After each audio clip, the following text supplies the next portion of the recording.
हाँ जी, नमस्कार सभी बच्चों को, आदाब, सत श्री अकाल। सभी बच्चों के लिए आज हमारे पास एक टॉपिक है जो टॉपिक बहुत ही इम्पोर्टेंट है। That topic is moving coil galvanometer. Basically students, जब मूविंग कॉइल गैल्वेनोमीटर की बात आती है और इस बार जब 23-24 के एग्जामिनेशंस हो रहे हैं तो उन एग्जामिनेशंस के लिए ये टॉपिक बहुत ही इम्पोर्टेंट टॉपिक है। बेसिकली इसका यूज ना केवल करंट को मेजर करने के लिए होता है but also it is use to measure the voltage. यानी कि करंट के साथ साथ वोल्टेज को मेजर करना भी इसका काम है। बेसिकली हम बोलते हैं कि ये सेंसिटिव डिवाइस है जिसका काम है presence of small electric current. और अब वर्ड आता है कि स्मॉल इलेक्ट्रिक करंट मतलब यहाँ पे मैं बात कर रहा हूँ मिली की, मतलब 10 raise to power 3 ampere current की, या 10 raise to power -6 ampere current की, या 10 रेज़ टू पावर -8 एम्पियर तक ये मेजर करता है। मतलब इतना स्मॉल करंट जिसको डिटेक्ट करना और जिसको मेजर करना, ये काम है गैल्वेनोमीटर का।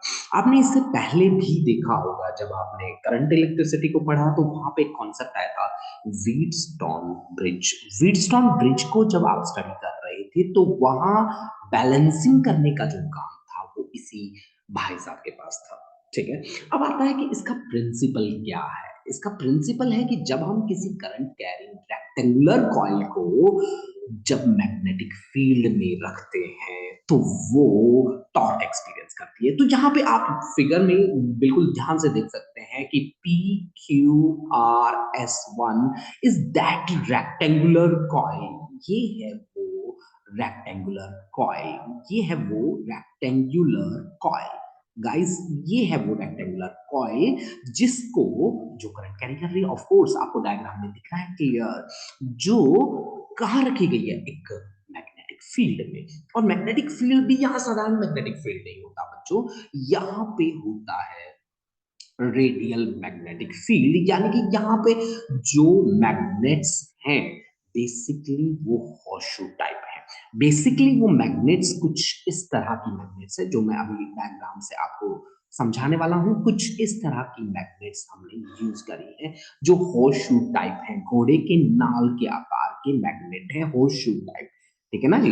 घोड़ा चलता है तो टक टक टक टक टक टक की आवाज आती है, वो इन्हीं हॉर्स शूज के कारण आती है, जो बेसिकली ऐसा माना भी जाता है कि मतलब वो बड़ी ही अच्छी होती हैं। उनको बहुत सारे लोग मतलब अपने मतलब रिंग्स वगैरह भी बनाते हैं। चलिए, वो हमारी बात नहीं है। हमारी बात है यहाँ पे horse shoe type magnets, north और साउथ।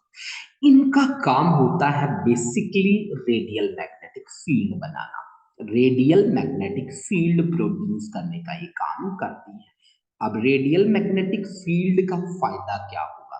इसका फायदा ये होगा कि मैग्नेटिक फील्ड और एरिया के नॉर्मल के बीच एंगल हमेशा कितना बनेगा, 90 डिग्री।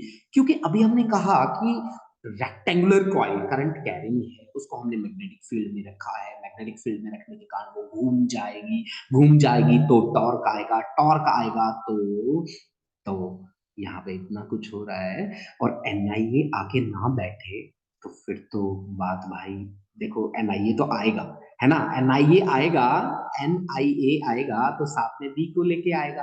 ठीक है ना।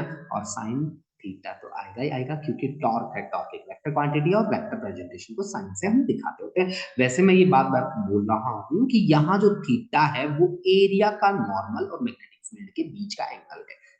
एरिया का नॉर्मल और मैग्नेटिक फील्ड के बीच का एंगल है। और रेडियल मैग्नेटिक फील्ड का सबसे बड़ा फायदा है थीटा 90।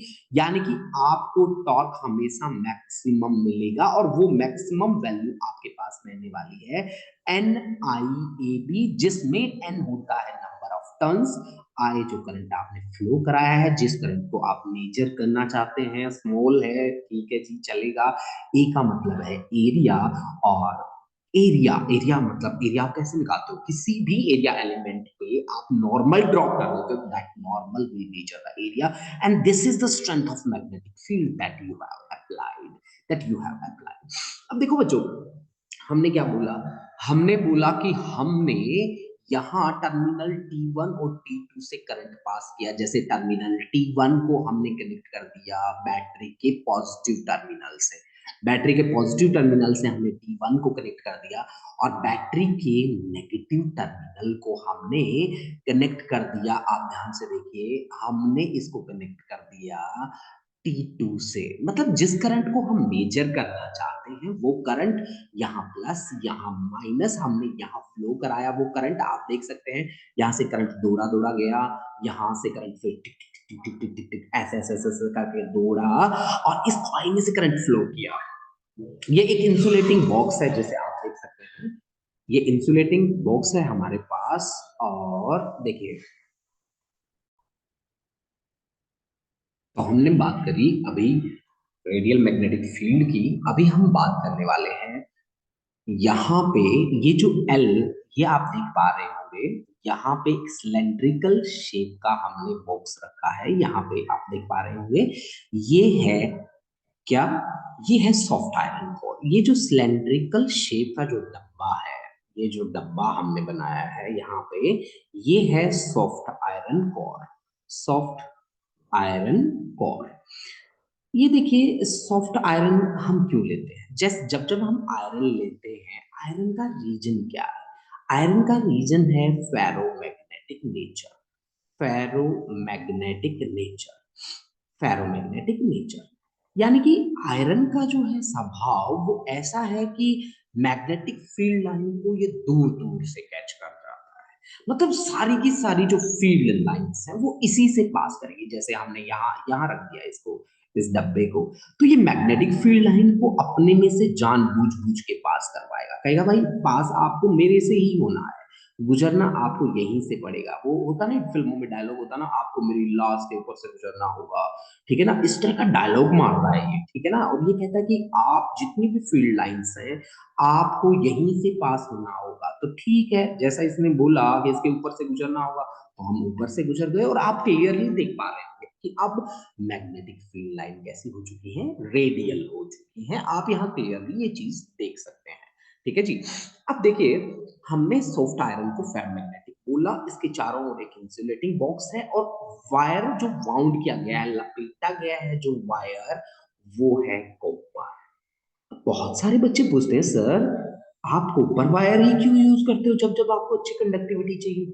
तो मैंने कहा बच्चों, कॉपर वायर केवल और केवल, देखो कंडक्टिविटी तो नो डाउट बहुत शानदार होती है कंडक्टिविटी। आप अपने घरों में जब एसी लगाते हैं तो किसकी वायरिंग करते हैं? एसी लगाने के लिए स्पेशली कॉपर वायर लगाते हैं क्योंकि इसकी कंडक्टिविटी शानदार है। बट आपको मैं एक बात और बता दूं, जो छुपा हुआ रहस्य है जो आज तक आपको नहीं पता चला, वो ये है कि कॉपर जो है वो डायमैग्नेटिक स्वभाव का है। उसका स्वभाव जो है वो डायमैग्नेटिक है। डायमैग्नेटिक का मतलब क्या है? कितना भी करंट आप उससे पास कर लो, ठीक है ना, कितना भी आप उसको सता लो, वो मैग्नेटिक एनर्जी या मैग्नेटिक फील्ड नहीं बनाएगा, ठीक है ना। यानी कि ये ऐसे होते हैं जिनको एक्सटर्नल मैग्नेटिक फील्ड में रख दें तो भी अपने आप को मैग्नेटाइज नहीं करते, और अगर करेंगे तो इनकी डायरेक्शन ऑफ मैग्नेटाइजेशन अपोजिट हो जाएगा। That's why we have used the copper wire. अब यहाँ पे, यहाँ M4 मिरर, ये देखिए यहाँ पे मिरर लगाया गया है। अब बहुत सारे लोग ये शिकायत करते हैं कि आपने मिरर जानबूझ के लगा दिया, ये परेशान करने वाली बात हो जाती है सर, है ना। आप ऐसे ऐसे बातें मत करा करो, ये मिरर आपने लगा के बैठा दिया होगा, ठीक है। तो मैंने कहा कि देखो बच्चों, मैंने आपको परेशान करने के लिए मिरर नहीं लगाया है, इस मिरर का एक यूज है। मिरर का क्या यूज है? मिरर का यूज है angle of deflection find out करना है हमें। एंगल ऑफ डिफ्लेक्शन हमें फाइंड आउट करना है। एंगल ऑफ डिफ्लेक्शन हमें फाइंड आउट करना है। एंगल ऑफ डिफ्लेक्शन हमें फाइंड आउट करना है। एंगल ऑफ डिफ्लेक्शन किससे? Using lamp and scale arrangement. ये देखो, ये एक वर्ड नया ले आया मैं, using lamp and scale arrangement, and scale arrangement, using lamp and scale arrangement. Lamp and scale arrangement का यूज करके मैं angle of deflection find out कर सकता हूँ। अब कैसे? चलिए अभी फटाफट से बनाते हैं, जल्दी जल्दी बनाना पड़ेगा हमें ये चीज, ठीक है ना। लैंप एंड स्केल अरेंजमेंट मुझे दिखाना है आपको, तो ये देखिए जी, ये हमने लैंप एंड स्केल, यहाँ मिरर था ऐसे ऐसे अदा करके, ये देखिए, ये ऐसे ऐसे ऐसे, ये यहाँ पे लगा है एक मिरर, ठीक है ना जी। और यहाँ हमने लगा दिया एक लीनियर वाला स्केल, ये देखिए जी, ये लीनियर स्केल है, हमने सीधा सीधा स्केल बना दिया। ठीक है ना जी। ये देखिए आप, ये हमने सीधा लीनियर स्केल बना दिया, ये देखो स्केल की तरह बना देता हूँ मैं थोड़ा थोड़ा थोड़ा। ठीक है ना, इतनी अच्छी तो पेंटिंग ड्राइंग नहीं है मेरी, बट थोड़ी कोशिश कर देते हैं। ठीक है, तो देखो देखो, ये बन गया आपका मिरर। अब यहाँ पे ना एक बैटरी रख देता हूँ मैं, एक टॉर्च रख देता हूँ। टॉर्च मेरे को मेरे से बढ़िया तो बन नहीं रही, तो फिर मैं एक टॉर्च को फॉर्मेलिटी के तौर पे बना रहा हूँ। मान लीजिए ये मेरी टॉर्च है, ये मेरी टॉर्च है, ऐसी ऐसी ऐसी ऐसी ऐसी टॉर्च है, मान लीजिए ऐसी ऐसी टॉर्च है जी, ऐसी ऐसी ऐसी टॉर्च है। ठीक है ना, ये ऐसी है, ऐसी एक टॉर्च है यहाँ से। ठीक है ना, चलो कोई बात नहीं, कोई बात नहीं, हमें टॉर्च दिखाना है। और टॉर्च से लाइट गई ऐसे, लाइट यहाँ से कैसे गई, ऐसे, तो रिफ्लेक्ट होके कैसे आएगी, ऐसे। ठीक है ना, अब अगर ये P Q R S one घूमेगा, तो ये अपनी डायरेक्शन को क्या करेगा, चेंज करेगा। ये अपनी डायरेक्शन को क्या करेगा, चेंज करेगा। और चेंज करके मान लीजिए यहाँ पे आ रहा है, मतलब हमारा P Q R S one घूमा, घूमा किसके कारण, टॉर्क के कारण, टॉर्क के कारण घूमा, तो इसमें रिफ्लेक्टेड जो रे थी उसमें पोजीशन में चेंज हुआ। ये एंगल आप मेजर कर लीजिए, this is angle of reflection, this is angle of reflection, ये ही है एंगल ऑफ डिफ्लेक्शन।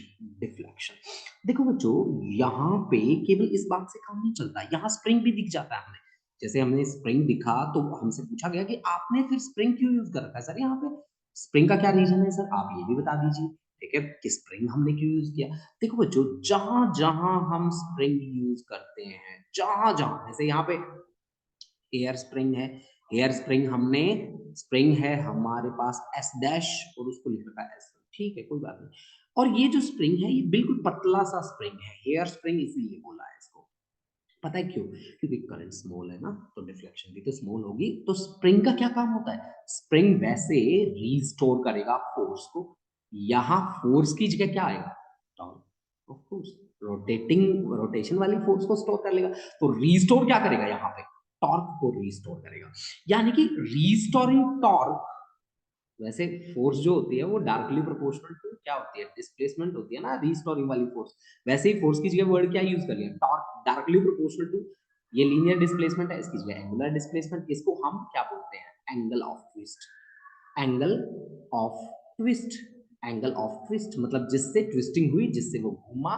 तो रीस्टोरिंग टॉर्क का जो मैग्नीट्यूड है वो some constant k into theta के इक्वल आ जाता है। So this is equation number second. First हम मान लेते हैं NIAB वाली को, फर्स्ट हम मान लेते हैं इसको, और इक्वेट कर लेते हैं हम 1 एंड 2।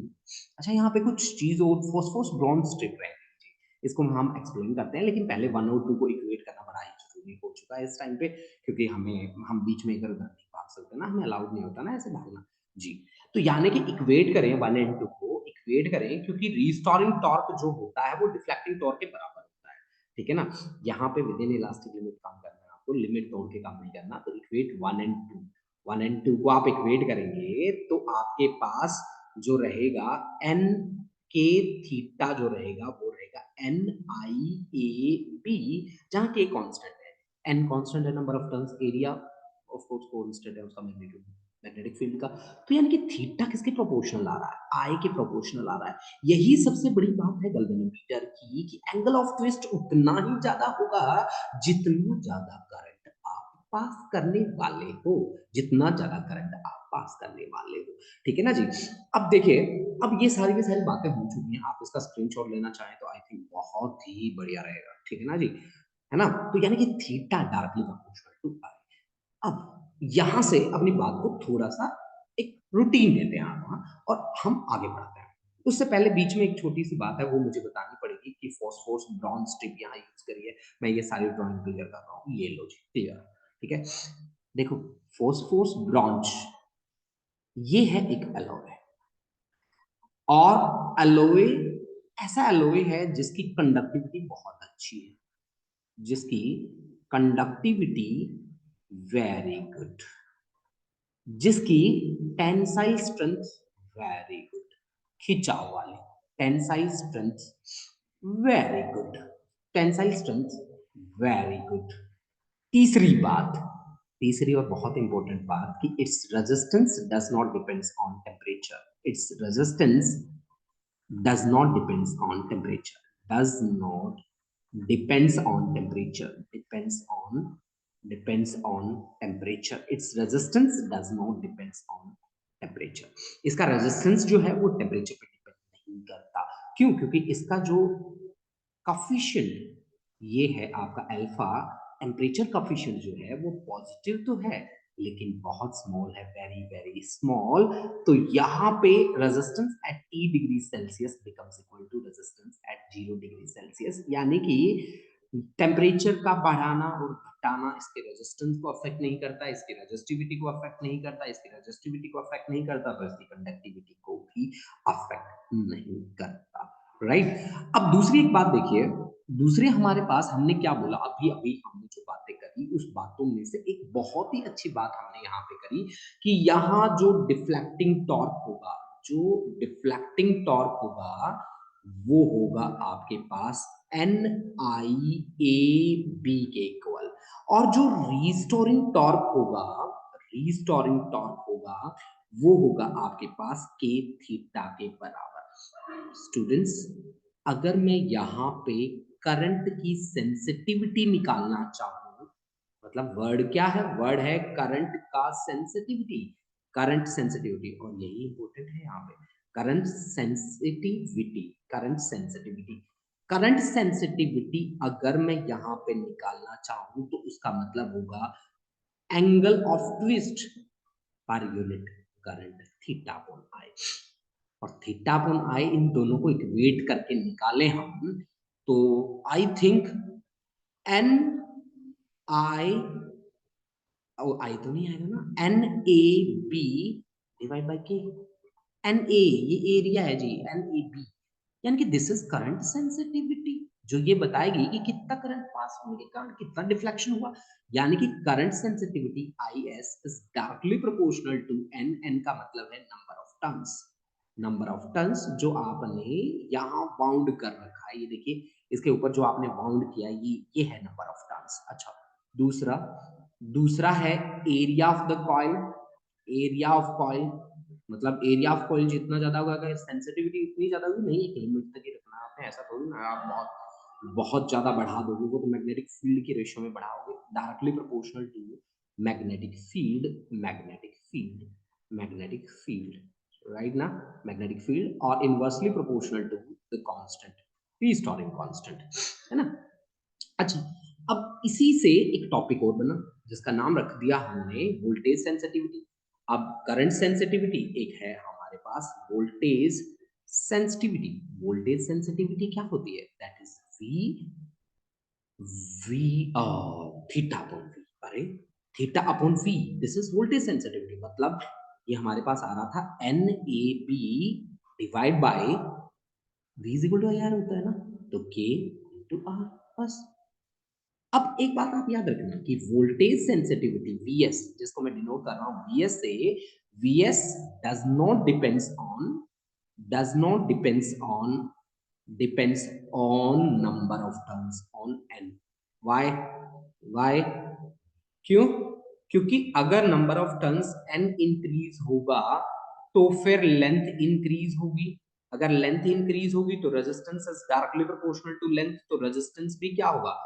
इंक्रीज होगा। सही है ना। तो ये यानी कि n अगर बढ़ा तो r भी बढ़ा, तो n बाई आर क्या रहता है? कांस्टेंट रहता है। इसी के कारण voltage sensitivity number of turns पे डिपेंड नहीं करती। अब मैं आपको एक बात बता दूं कि यहाँ एक क्वेश्चन ये भी किया जा सकता है कि क्या हम इसको डेड बीट टाइप गैल्वेनोमीटर बना सकते हैं? Dead beat type, dead beat type galvanometer मतलब मरे हुए की धड़कन, मरा हुआ बिल्कुल नहीं धड़कता, तो इसकी भी जो नीडल है वो एकदम से रेस्ट में आ जाना चाहिए, जैसे ही हम एक्सटर्नल करंट को ऑफ करें। तो वो कैसे बन सकता है? इसके लिए आप क्या कर लो, पूरे इंस्ट्रूमेंट को आप मेटल से बना लो, मेटल से। और मेटल में क्या होगा? मेटल में एडी करंट बन जाएगा। करंट कैसे बनेगा? इस कॉन्सेप्ट से बनेगा, E is equal to minus of d phi B by d t, इससे करंट बनेगा I is equal to E by R, जो हमारे वाले को अपोज करेगा और हमारी जो नीडल है वो एकदम से रेस्ट में आ जाएगी। तो अब हमारे पास रहती है बच्चों इसकी कन्वर्जन, जो बहुत ही इंपॉर्टेंट है। वो कन्वर्जन्स हम इसमें ऐड करने वाले हैं अभी। ठीक है, आप उनको देखते जाइए और समझते जाइए।